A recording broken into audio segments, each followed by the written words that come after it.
하나님 말씀은 구약성경 창세기 1장 9절 10절입니다.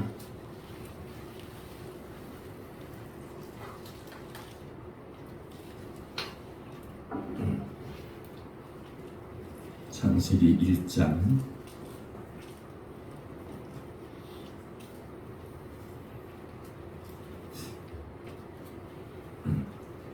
9절 10절 함께 읽겠습니다. 하나님이 이르시되 천하의 물이 한 곳으로 모이고 묻이 드러나라 하시니 그대로 되니라. 하나님이 묻을 땅이라 부르시고 모인 물을 바다라 부르시니 하나님이 보시기에 좋았더라. 아멘. 다시 한번 읽겠습니다. 하나님이 이르시되 천하의 물이 한 곳으로 모이고 묻이 드러나라 하시니 그대로 되니라. 하나님이 묻을 땅이라 부르시고 모인 물을 바다라 부르시니 하나님이 보시기에 좋았더라. 아멘.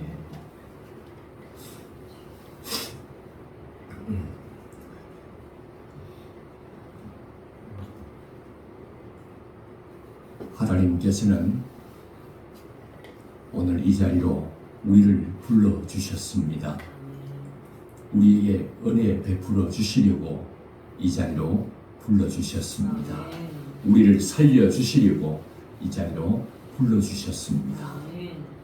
우리가 살 수 있는 유일한 길은 세상의 그 어떤 이야기를 통하여 살 수 있는 것이 아닙니다. 세상의 그 어떤 사람이 나를 살려줄 수 있는 것이 아닙니다. 우리를 구원할 수 있는 유일한 분은 예수밖에 없습니다. 그 예수님이 우리를 살리는 구원자십니다. 그러므로 오늘 이 시간 우리가 듣고자 하는 분은 이야기는 예수님 이야기입니다. 착하게 살아라, 바르게 살아라. 그 어떤 도덕이나 윤리의 수준의 이야기가 아니라 우리를 살리는, 우리의 영혼을 살리는, 우리의 구원자 되시는, 길이 되시고 진리가 되시고 생명이 되시는 예수님 이야기 듣기 위하여 이 시간 온 줄로 믿습니다. 그분의 이야기를 들으면 살아나는 줄 믿습니다. 그분을 만나면 우리는 모든 문제를 해결받고 그분의 능력과 은혜로 우리의 영혼은 다시 기뻐 뛰며 춤을 추는 은혜의 시간이 될 줄로 믿습니다. 우리는 창세기의 말씀을 함께 쭉 매주 함께 나누고 있습니다. 첫째 날은 지구를 창조하시고 빛이 있으라 하여 또 빛을 창조하셨습니다. 하나님 참 보기에 좋았다 이렇게 말씀하셨습니다.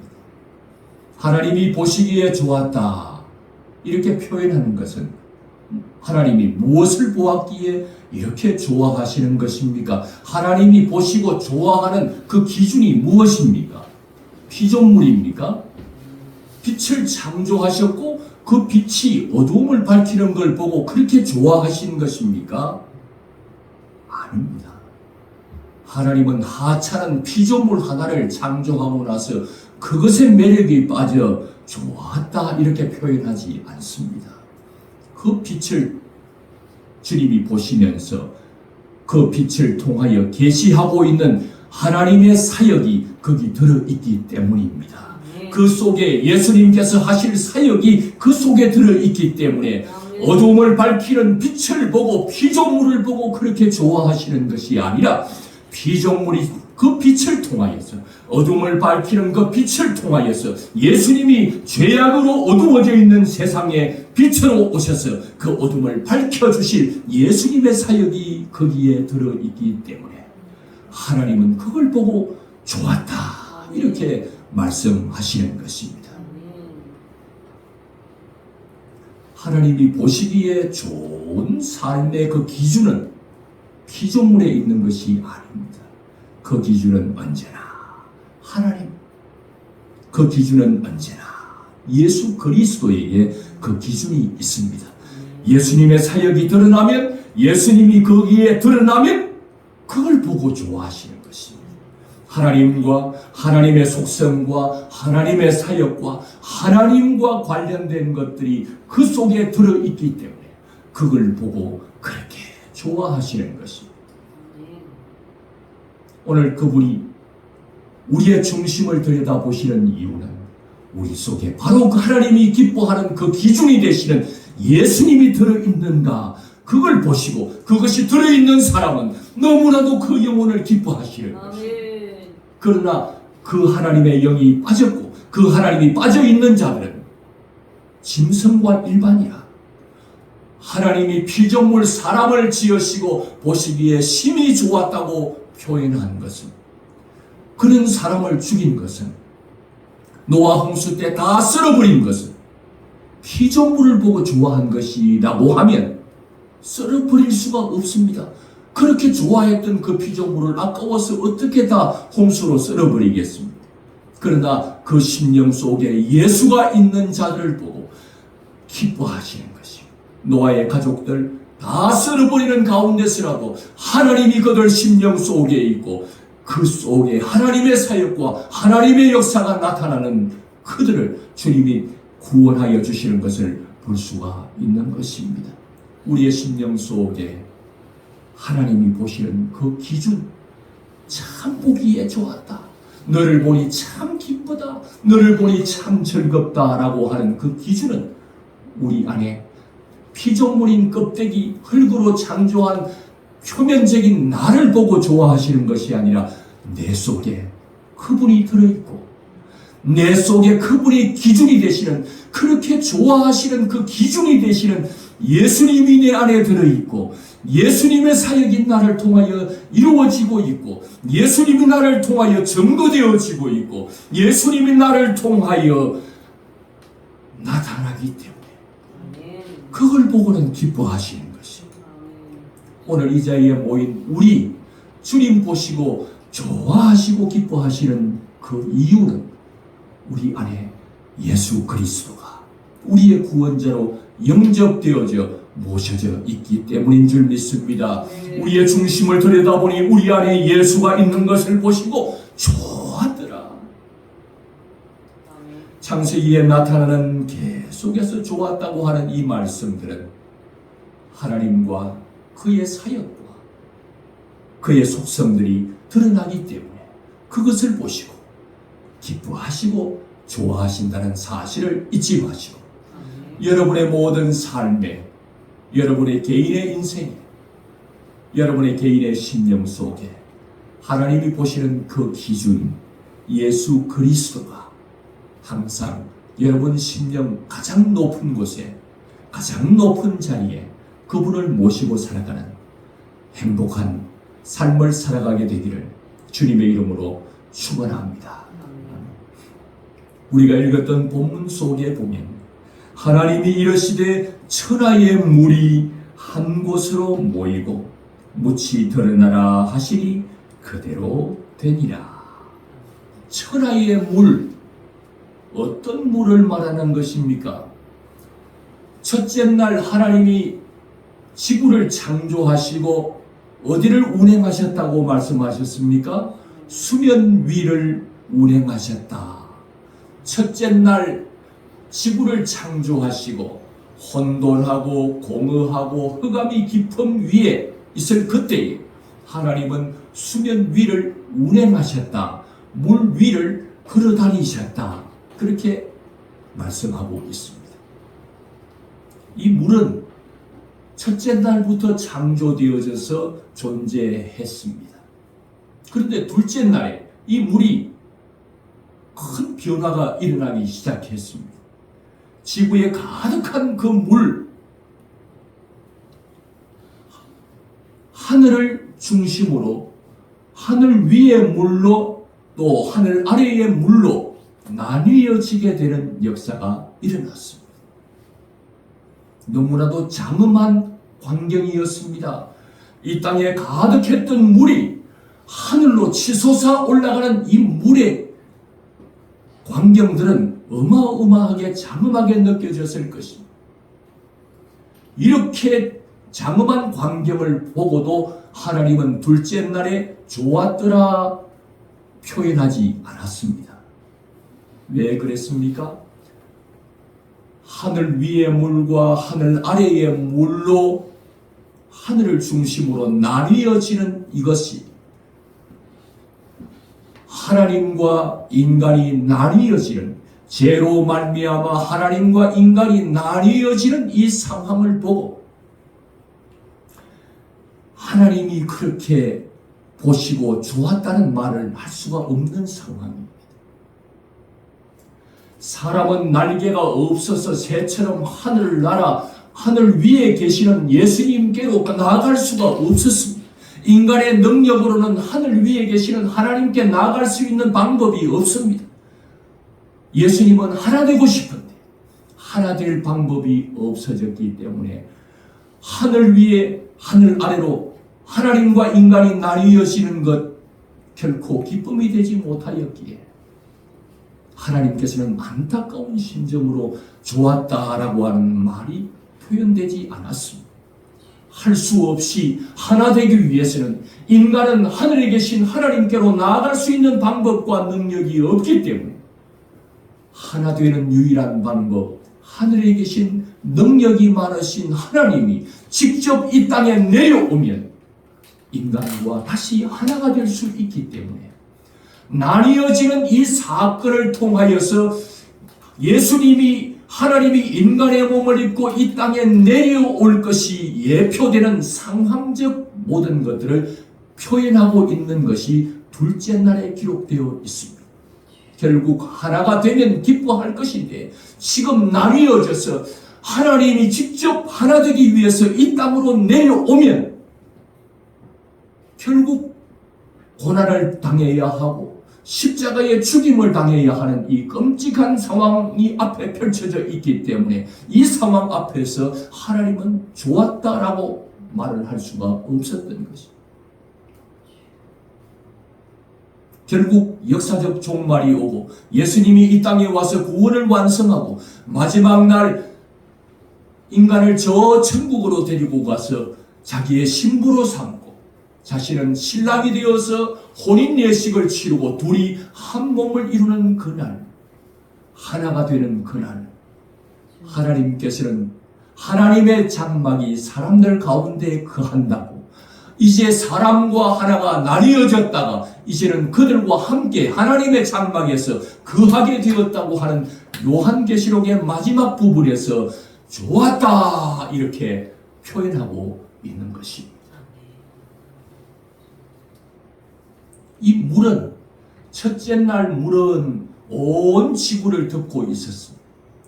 그런데 둘째 날 물은 하늘 위로 치솟아 오르고 나머지는 하늘 아래에 남아 있었습니다. 그런데 이 물이 셋째 날이 되었습니다. 셋째 날이 되자 어떻게 이 물이 변화를 가져오게 되는 것입니까?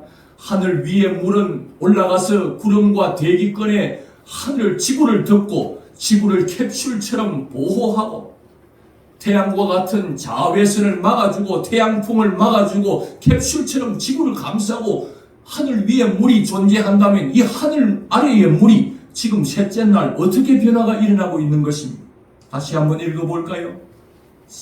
9절 10절입니다. 하나님이 이르시되 천하의 물이 한 곳으로 모이고 묻이 드러나라 하시니 그대로 되니라. 하나님이 묻을 땅이라 부르시고 모인 물을 바다라 부르시니 하나님이 보시기에 좋았더라.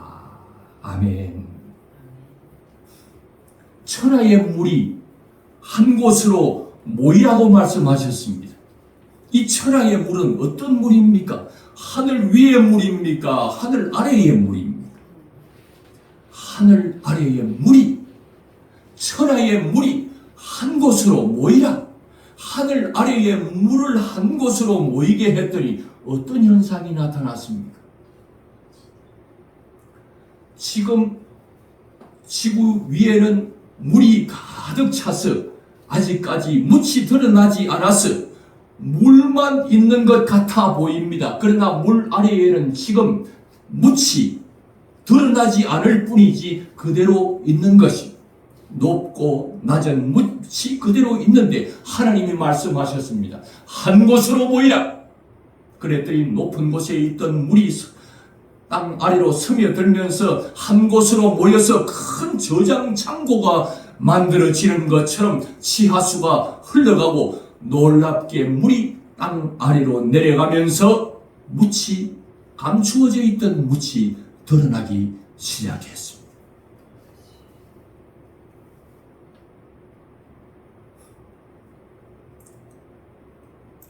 한 곳으로 모이라. 높은 곳에서 물은 낮은 곳으로 흘러서 한 곳으로 모이기 시작했습니다. 땅으로 스며들어서 지하수가 되어서 이제는 물이 한 곳으로 다 모여지고 무천 드러났습니다. 이 장엄한 광경들을 하나님이 보시고 얼마나 좋았던지 여기에 보시기에 좋았더라.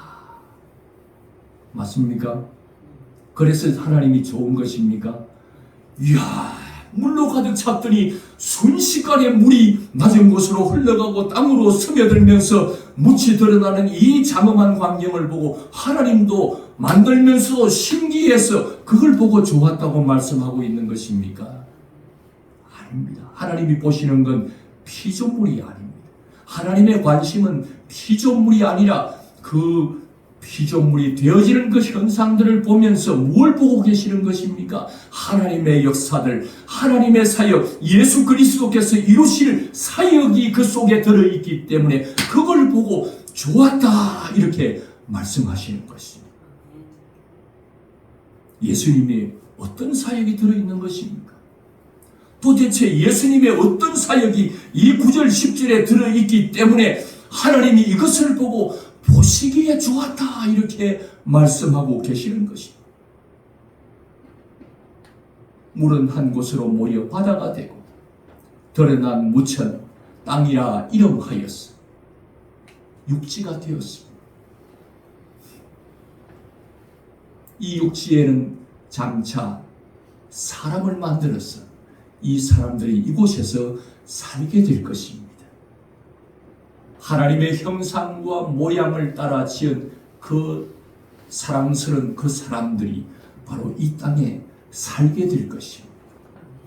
그래서 하나님이 그 땅을 보고 좋았다. 맞습니까? 아닙니다. 사람도 피조물입니다. 사랑하는 사람들이 그곳에 산다고 그것 때문에 좋아하는 것이 아니라 그곳에 예수님의 사역이 있기 때문에 하나님이 만든 아름다운 땅에 하나님의 형상과 모양으로 지은 그 사람들이 그곳에서 행복을 누리며 살아가는 그것을 보고 좋아하시는 것이 아니라 이 인간은 결국 그 땅에서 하나님 만든 그 복된 땅에서 죄를 짓고 타락하게 되고 결국 죽음에 이르게 되는 비참한 삶을 바로 이 땅에서 살게 될 것인데 바로 이 땅에 감추어져 있던 묻이 드러나고 땅이 육지라 이름하고 이 땅에 죄로 인하여 죽어가는 인간들이 사는 이 땅에 바로 하나님이 인간의 몸을 입고 이 땅에 와서 자기의 사랑하는 자들을 죄를 짓고 타락하여 죽어가는 자들을 찾아서 이 동네 저 동네로 걸어 다니실 예수님이 밟고 다니실 땅이기 때문에 하나님이 구원을 이 땅에서 완성하기 위하여서 이 땅으로 하나님이 내려오셔서 구원을 완성하실 땅이기 때문에 그 예수님의 사역을 보시고 구원을 이루어서 구원을 완성하여서 이 땅에서 놀라운 역사를 펼치실 예수님의 사역을 바라고 사랑하는 자들을 죄로 인하여 죽어가는 자들을 이 땅에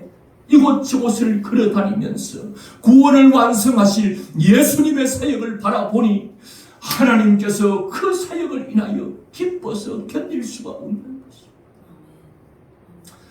하나님과 인간이 죄로 인하여 나누어지는 것을 보면 견딜 수 없는 괴로움이지만 하나님께서 그 예수님의 사역을 볼 때 다시 하나가 되고 죄를 지은 그들의 죄를 사하여 주고 죽게 된 그들을 살리는 예수 그리스도의 구원 사역이 바로 이 땅에서 이루어질 것이기 때문에 하나님은 이 땅을 보시고 보시기에 좋았더라 이렇게 말씀하시는 것입니다. 이 땅이 어떤 땅입니까? 단순히 인간이 걸어다니는 땅이 아니라 하나님이 구원 사역을 위해서 이 땅에 내려오셔서 걸어다니실 땅, 인간을 구원하기 위해서, 구원을 완성하기 위해서 십자가에 오르셔서 죽음으로써 구원을 완성하기 위해서 이 땅에 내려오셔서 구원을 완성하시는 그 땅이십니다. 그래서 이 땅이 좋은 것입니다.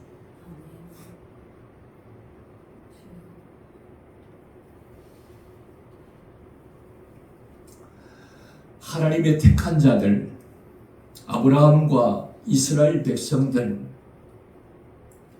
이들을 구원할 때 오늘의 창세기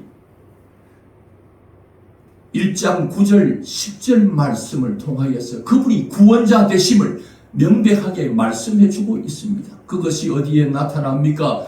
출애굽하고 나서 애굽에서 이스라엘 백성들을 구원하여서 가나안 땅으로 가는 여정에서 홍해를 만나게 됩니다. 뒤에는 애굽의 군사들이 추격해 와서 이스라엘 백성들을 다시 붙잡아다가 끌어가려고 하고 죽이려고 하는 상황이고, 앞에는 홍해 바다가 가로놓여 있었어. 진퇴 양난의 위기 속에서 이스라엘 백성들은 죽을 수밖에 없었습니다. 앞에도 뒤에도 가로막혀 죽음이 그들 앞에 기다리고 있었습니다. 천지를 창조하신 하나님이 구원자가 되셔서 죽을 수밖에 없는 그 이스라엘 백성, 자기의 택한 백성들을 구원하기 위하여서 그 바다를 갈라놓았습니다. 육지같이 묻이 드러나게 했습니다. 그 묻을, 그 길을 따라 드러내어 주신 그 땅을 따라서 그 길을 따라 이스라엘 백성들이 홍해 바다를 건너 지나서 따라오던 애굽 군사들은 바다에 수장시키고 이스라엘 백성들은 바다를 갈라서 묻이 드러나게 하고 길이 드러나게 하고 육지같이 걸어서 그 바다를 빠져나오게 해서 이스라엘은 구원하는 놀라운 역사를 하나님이 이루셨습니다. 이 하나님이 어떤 하나님이십니까? 이 하나님이 바로 셋째 날 천지를 창조하시고 바다를, 모든 물을 다 한 곳으로 모이게 하시고 묻을 드러나게 하셨던 바로 그 하나님의 전능하심이, 그 전능하신 바로 그 하나님이 이스라엘 백성들이 믿는 그 하나님이었습니다. 이스라엘 백성들을 구원한 그 하나님이 바로 여호와 하나님이 바로 이스라엘의 하나님, 아브라함의 하나님, 이삭의 하나님, 야곱의 하나님, 오늘날 그를 믿는 예수 그리스도의 사람들이 믿는 바로 그 하나님이십니다. 그는 신성을 가지신 하나님이십니다. 그 하나님이 우리 이스라엘 백성들만 구원하는 것이 아니라 우리를 구원하시는 우리의 구원자가 되시는 것입니다. 그분이 인간의 몸을 입고 이 땅으로 친히 내려오시겠다고, 빛으로 오시겠다고 하늘과 땅으로 나뉘어져 있지만 그 하나님이 직접 인간이 사는 땅으로 내려오시겠다고 하는 상황적 예표를 미리 보여주실 뿐만 아니라 이 셋째 날 친히 바로 그 땅을, 바다를 한 곳으로 물을 모으시고 묻이 드러나게 해서 이 땅에 오시겠다고, 이 땅에 자기의 사랑하는 자들을 찾아다나 걸어다니시겠다고, 이 땅에 와서 구원을 완성하겠다고 하시는 그 하나님이 직접 인간의 몸을 입고 이 땅에 드러내신 그 묻에 오셔서 친히 자기 사랑하는 자들을 구원하는 이 사역들을 이루어 가시고 종국에는 모든 고난과 인간의 죄를 뒤집어 쓰신 예수가 하나님으로부터 저주를 받아 인간이 받아야 할 저주를 예수님이 대신 받으시고 십자가에서 인간이 받아야 할 형벌을 예수님이 받았어. 하나님으로부터 저주를 받고 버림을 받아 십자가에서 예수는 엘리 엘리 라마 사박다니 나의 하나님 어찌하여 나를 버리시나이까. 하나님으로부터 저주를 받고 버림을 받을 수밖에 없었던 이 상황, 자신이 대신 형벌을 받아줌으로 인하여서 우리는 더 이상 죄의 형벌을 받을 필요가 없게 되었고, 그분이 구원을 다 이루어 주셨기 때문에 내가 무엇을 노력해야 구원에 이르는 것이 아니야. 우리는 아버지께 나아갈 수도 없고 하늘 위로 올라갈 수도 없고 구원을 스스로 이룰 능력이 우리 안에는 전혀 없기 때문에, 우리는 날개가 없어서 하늘 위에 물로 나뉘어진 하늘에 계신 하나님께 올라갈 방법이 없어서 우리 스스로는 구원을 이룰 수 없는 방법이, 이룰 수 있는 방법이 없어서 하나님이 구원자로서 이 땅으로 내려와서 우리를 구원하는 구원 사역을 드러내신 그 문 위에서, 육지에서, 땅에서 신이 고난을 받으시고 십자가에서 죽음으로 우리의 죄값을, 우리의 죄의 형벌을 예수님이 다 받으시고, 너희들이 할 것이 없고 너희들은 나를 믿기만 해라, 내가 다 하겠다. 많은 사람들은 율법을 지키려고 했고 많은 사람들은 계명을 지켜서 하늘나라에 가려고 했지만 그 인간의 노력으로, 인간의 능력으로는 하늘나라에 갈 방법이 없습니다. 그래서 하나님이 내려왔어요. 만약에 하늘나라로 인간이 노력해서 갈 수 있다면 하나님이 응원해 주었을 것입니다. 조금만 더 해, 조금만 더 힘을 내, 할 수 있어, 할 수 있어, 용기를 주었을 것입니다. 그러나 인간은 나뉘어진 하나님 앞에, 하나님은 하늘에, 인간은 땅에, 아무리 하나님께 가고 싶어도 날개가 있어도 하나님이 계신 곳에 도달할 수 없고, 인간의 능력으로, 인간의 노력으로, 인간이 그 무엇을 해도 하늘 위에 나뉘어진 그분께 올라갈 수 없기 때문에 하나님이 직접 내려와서 할 수 있으면 예수님이 이 땅으로 내려오지 않았습니다. 인간이 노력하면 되었다면 예수님이 내려올 필요가 없었습니다. 그분이 오셨다는 건 인간으로서는 할 수 없기 때문에, 인간 스스로는 구원에 이를 수 없기 때문에, 그분이 내려오지 않으면 해결 방법이 없기 때문에 하나님이 직접 내려왔어.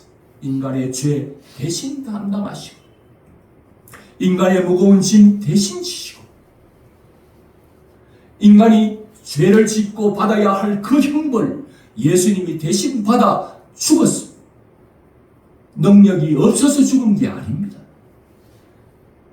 십자가에서 내려올 능력이 없어서, 자기를 치고 자기를 찌르는 자들을 제압할 능력이 없어서 그 십자가에서 초라하게 죽어가는 것이 아니라 내 죄값이 사망이기 때문에 죽어야 그 죄의 형벌을 받아야만이 더 이상 죄의 모든 값을 지불해야만이 죄에서 자유할 수 있기 때문에 예수님이 십자가에서 내려올 수도 있으시지만 그 모욕과 수치를 다 참으시면서 내려오라, 내려오라. 네가 하나님이면, 네가 하나님의 아들이면, 네가 메시아면 너부터 구원해라. 내려와봐라. 기분 나빠서 나 같으면 내려왔겠지만 하나님이 그날 내려왔다면 그들의 말처럼 예수님이 십자가에서 죽지 않고 내려와 버렸다면 우리의 죄의 형벌의 대가는 치루어지지 않고 우리는 지금 영원한 지옥으로 가고 말았을 것입니다. 그 모욕과 수치를 예수님이 십자가에서 다 당하시고 죄의 형벌 다 받았어. 우리의 죄값 다 치루어 주시고 지옥에 가야 할 우리 대신 예수님이 음부로 내려가셨어. 우리의 모든 죄값 예수님이 다 지으시고 율법과 계명으로 구원을 이루려고 했던 많은 유대인들과 종교 지도자들, 그것으로는 하나님 하늘나라에 도달할 수 없는데, 율법과 계명을 완전하게 지킬 수 없는데 그걸 지켜서 구원을 받으려고 노력하던 많은 자들이 예수를 보고 마치 예수는 율법을 폐하러 온 자로 착각하고 율법을 지키라고 강조해야 할 예수가 와서 내가 다 해줄 테니 나를 믿기만 하라니까 종교 지도자들이 저 예수가 싫었던 겁니다. 자기들은 조금만 더 하면 될 것 같고 뭔가 이룰 수 있을 것 같아서 열심히 율법과 계명을 지키고 또 다른 자들을 지키라고 말하고 있는데 예수는 와서 율법을 지킬 수 없다. 너희에게 율법을 준 건 율법을 지킬 수 없어서 죄 아래에 더 가두어서 아하 나는 율법을 지킬 수 없는 죄인이구나. 그래서 예수 구원자가 없나? 나 대신 지켜줄 자가 없나? 예수가 올 때 그를 받아들이라고 율법을 주었는데 그들은 예수가 왔는데 예수는 거부하고 자꾸만 율법으로 나아가는 그들은 예수는 마치 율법을 폐하는 자 같았습니다. 야 너희들 율법 지킬 수 없어? 내가 대신 지켜줄 테니 나를 믿어. 이러는 예수님이 율법을 폐하러 온 것 같아요. 예수님은 이 땅에 율법을 폐하러 온 것이 아니라 율법을 완전케 하려 오셨습니다. 예수님이 율법에 요구하는 모든 요구를 다 이루기 위해서 오셨습니다. 그래서 예수님이 십자가에 못 박혀 죽으셨어요. 인간이 받아야 할 죄, 그 형벌, 율법이 요구하고 있는 모든 것을 예수님이 십자가의 죽음으로 다 이루버렸던 것입니다. 율법이 요구하는 것 다 이루시고 죄값 다 치르시고 우리에게 죄에서 자유함을 주신 것입니다. 그래서 우리는 죄에서 자유를 얻었다고 노래할 수 있게 된 것입니다. 우리의 능력이나 우리의 노력이 아니라 예수님이 율법의 요구를 다 이룰 수도 없고 율법과 계명을 다 지킬 수도 없는 우리 대신 예수님이 다 지켜주셔서 완전한 의를 가지신 분은 완전하게 선하신 분은 예수밖에 없습니다. 그분의 완전한 의, 율법의 요구를 다 이루고 율법의 모든 것을 다 지키시고 완전한 의를 가지신 분은 예수님밖에 없습니다. 그 의를 우리에게 주시는 것입니다.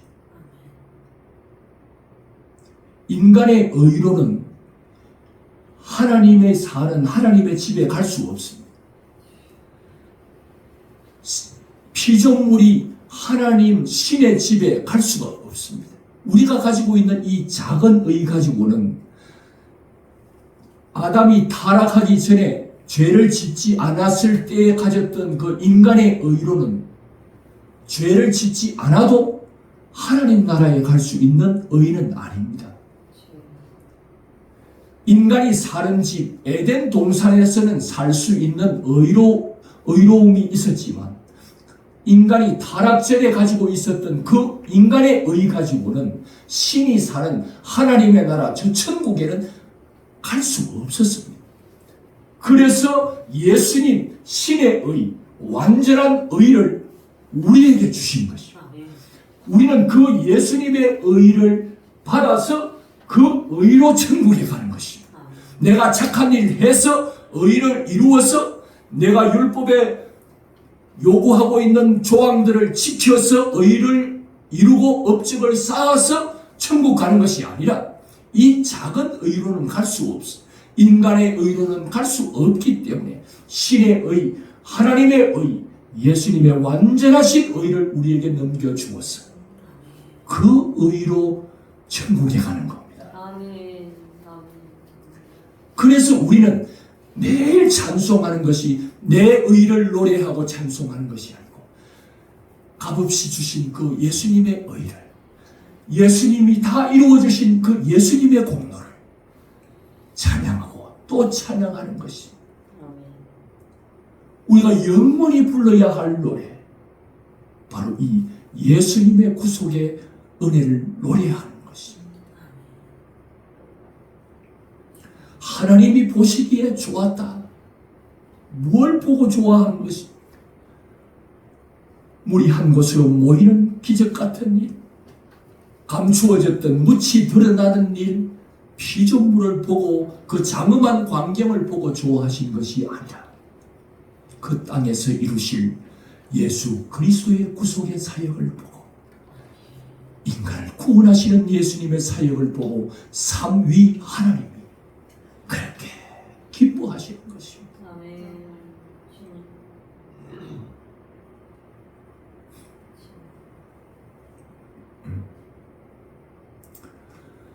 성경은 누구의 이야기입니까? 예수님 이야기가 맞습니다. 그런데 9절, 10절을 읽는데 예수님은 보이지 않습니다.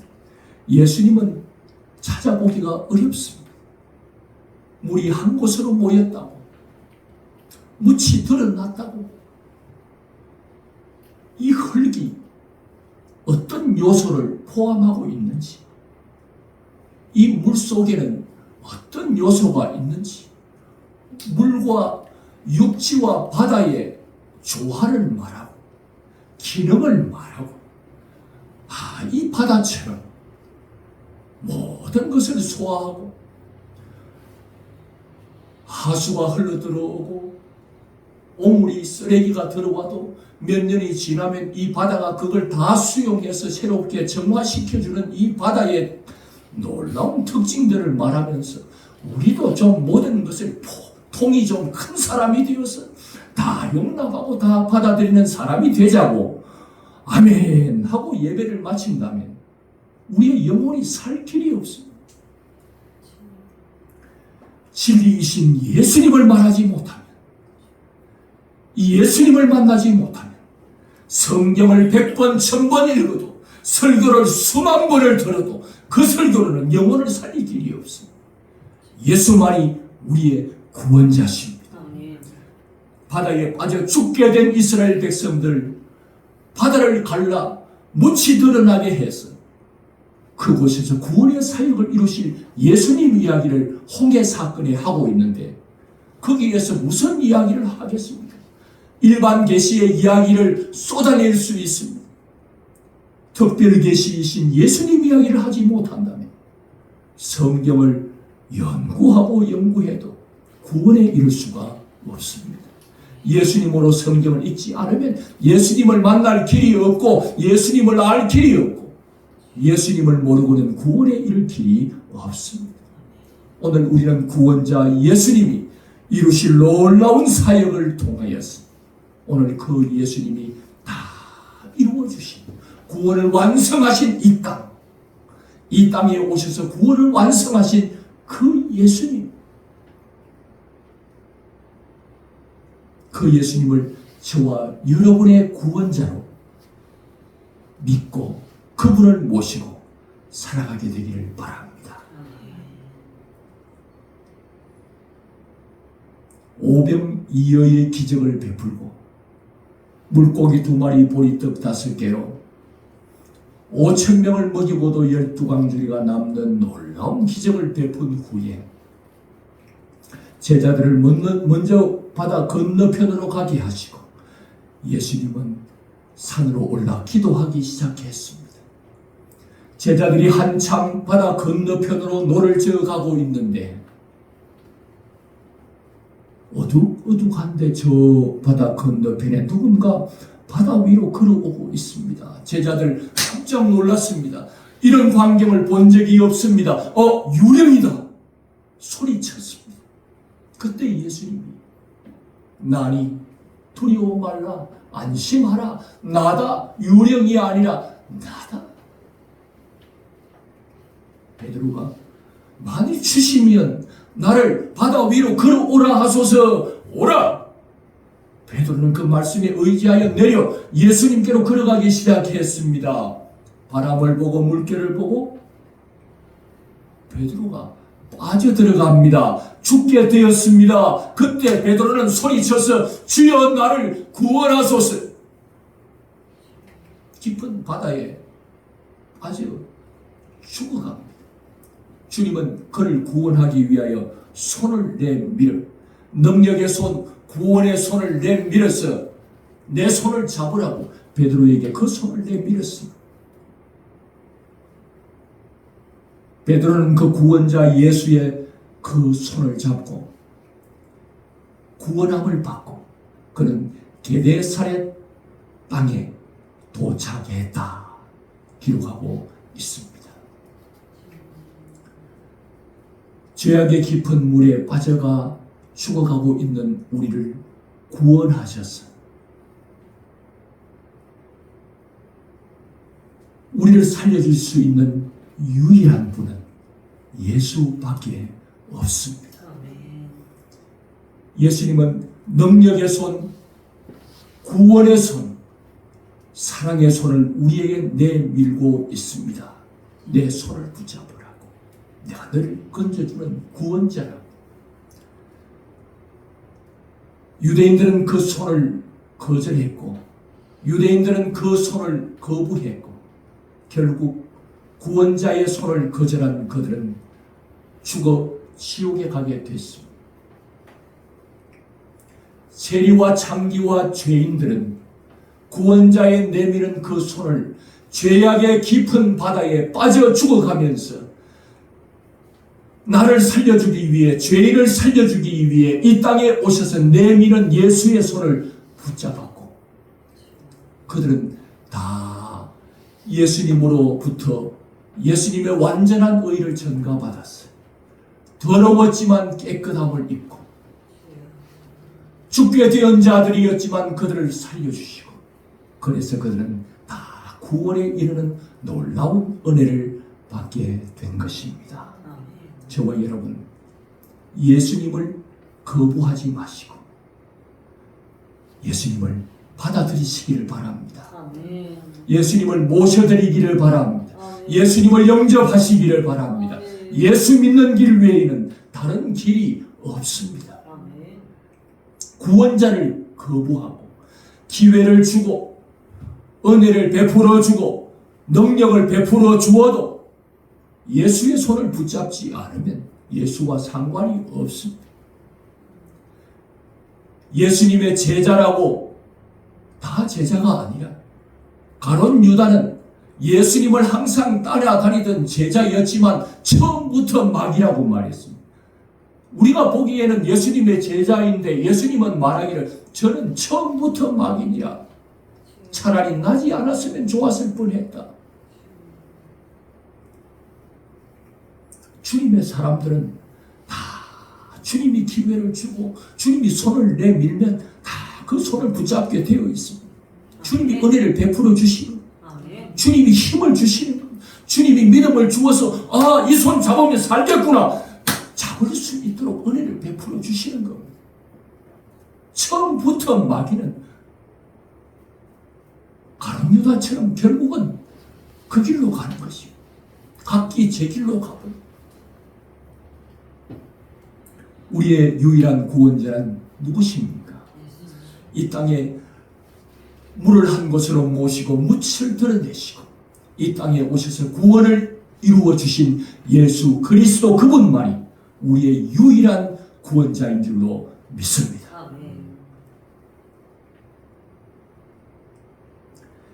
이제는 이런 예수님을 믿는 우리들이 어떤 삶을 살아야 되겠습니까? 예수님은 우리를 위하여 이 땅으로 내려오셨고 우리 대신 모진 고난과 죽음을 다 당하셔서 자기 자신이 허물어지고 자신이 채찍에 맞고 자기 자신이 징계를 받고 자기 자신이 죽음으로 구원을 다 완성하셨습니다. 자신이 쇠해짐으로 우리는 흥하게 됐습니다. 자신이 죽음으로 우리는 살게 됐습니다.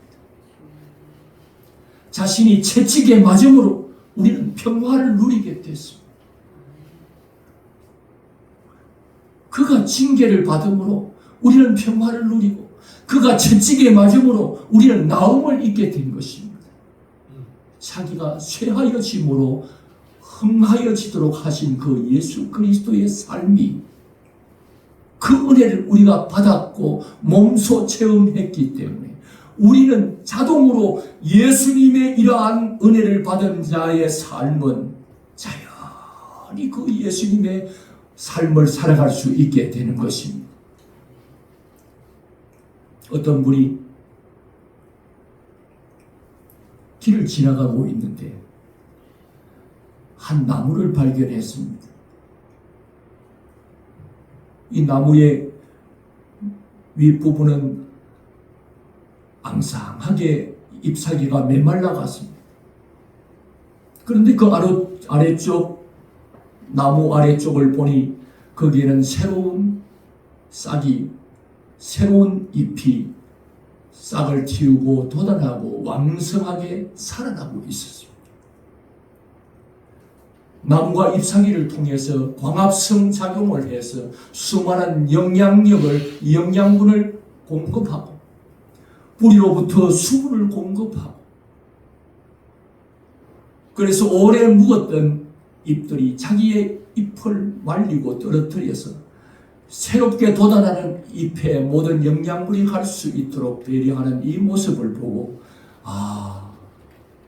자기가 말라 비틀어지면서 새롭게 돋아나는 저 잎사귀들에게 더 영양분이 갈 수 있도록 배려하는 그 모습이 예수님의 모습이구나. 예수님이 우리를 살리려고 자기 자신이 쇠하여지고 죽어지고 채찍에 맞고 상하여지는 저 모습, 그걸 통해서 내가 살게 되었구나, 내가 낫게 되었구나, 내가 회복되고 내가 흥하여졌구나, 내가 천국 가게 되었구나, 이 놀라운 사건들을 발견하면서 주님을 찬양하는 모습을 본 적이 있습니다. 주님은 이런 분입니다. 우리를 살리려고 자기가 죽는 분, 우리를 흥하게 하려고 자신이 쇠하여지는 분, 이분을 아는 자만이 이런 삶을 삽니다. 세례 요한의 고백과 같이 말입니다. 나는 쇠하여지고 그는 흥하여져야 하리라. 나는 쇠하여져야 하고 예수님은 흥하여져야 하리라. 예수님의 사랑과 은혜를 받은 자들은 강요하지 않아도 저절로 내가 쇠하여지고 예수님이 흥하여지는 이 삶을 살아갈 수밖에 없는 것입니다. 우리의 종교개혁자 존 칼빈처럼 수많은 사람들이 그를 추종하고 훌륭한 분이라고 찬송하고 높여줄 그때에, 많은 자들이 존 칼빈을 스승으로 모시고 따를 그때에, 그는 마지막 운명을 앞두고 많은 제자들과 사람들을 불러놓고 내가 죽거들랑 묘비를 세우지 말라. 혹이라도 자기가 우상이 될까봐, 자기가 하나님께 돌아가야 할 영광을 가로챌까봐 내가 죽거들랑 묘비를 만들지 말라. 이게 무덤인지 이게 그냥 길인지 알지도 못하도록 칼빈은 죽어서 그 유언대로 어디에 묻혀 있는지를 알지 못하고, 초기에 사람들이 거기 팻말 하나를 붙여서 존 칼빈의 이니셜 앞 글자를 따서 JC 붙여놓았어요. 그래서 많은 사람들이 그곳을 찾아 방문할 때마다 지금은 어디가 칼빈의 묘인지도 모르는 그 팻말을 보면서 여기가 칼빈의 묘가 있는 자리였구나. 존 칼빈은 죽었어도 JC는 요한 칼빈의 약자가 아니라 지저스 크라이스트, 요한은 죽어서도 예수님의 이름을 드러내는구나. 많은 순례객들이 그런 표현을 하게 됐습니다. 지금은 칼빈이 묘지는 가묘로서 그의 무덤이 어딘지를 모르지만 사람들이 지금 가묘를 만들어서 그곳에 자리하고 있지만, 존 칼빈은 적어도 자기의 생애 가운데 역사하셨던 그 예수님, 그 예수님을 흥하도록 하는, 자기는 쇠하여지는, 자기는 없어지는, 자기 이름은 지우는 자.